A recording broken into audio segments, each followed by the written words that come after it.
தேவனே நான் ஓமதண்டையில்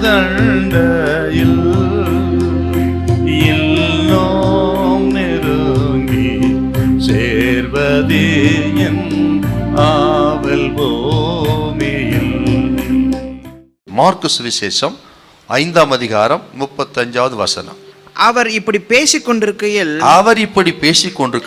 ஜெப ஆலய தலைவனுடைய வீட்டிலிருந்து சிலர் வந்து உம்முடைய குமாரத்தி மரித்து போனாள், இனி ஏன் போதகரை வருத்தப்படுத்துகிறீர் என்றார். யவீரு ஒரு ஜெபாலய தலைவன். அந்த நாட்களிலே ஜெபாலய தலைவர்கள் இயேசுவை சந்திக்க கூடாது என்று சொல்லி யூதர்கள் கட்டுப்பாடு பண்ணியிருந்தார்களாம்.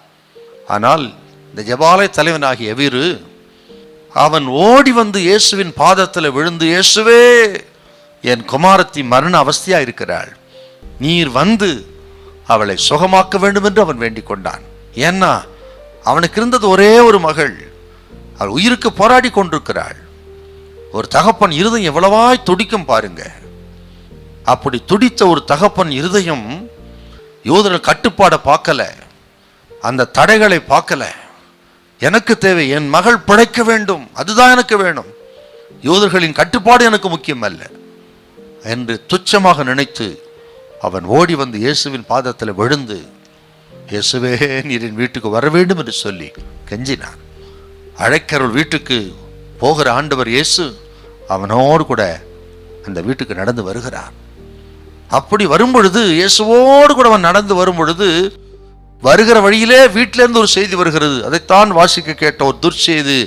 போதகரை வருத்தப்படுத்த வேண்டாம், உன் மகள் மரித்து விட்டாள். அவன் இருதயம் எப்படி கலங்கி இருக்கு.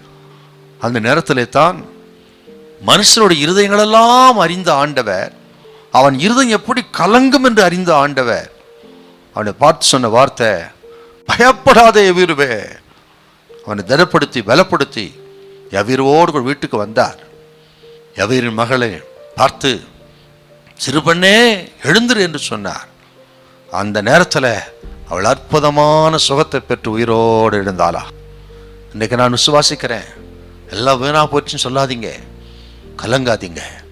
இப்படி துர்ச்செய்தி வரலாம், உங்கள் இருதயத்தை, உங்கள் விசுவாசத்தை தகர்க்கக்கூடிய செய்திகள் வரலாம். ஆனால் கர்த்தருடைய செய்தி சொல்கிறது, பயப்படாதிருங்க, விசுவாசம் உள்ளவர்களாயிருங்க, நான் ஒரு அற்புதத்தை செய்வேன். யவீருக்கு அற்புதத்தை செய்த காட்டிலும் உங்களுக்கு நான் மிகப்பெரிய ஒரு அற்புதத்தை செய்வேன்.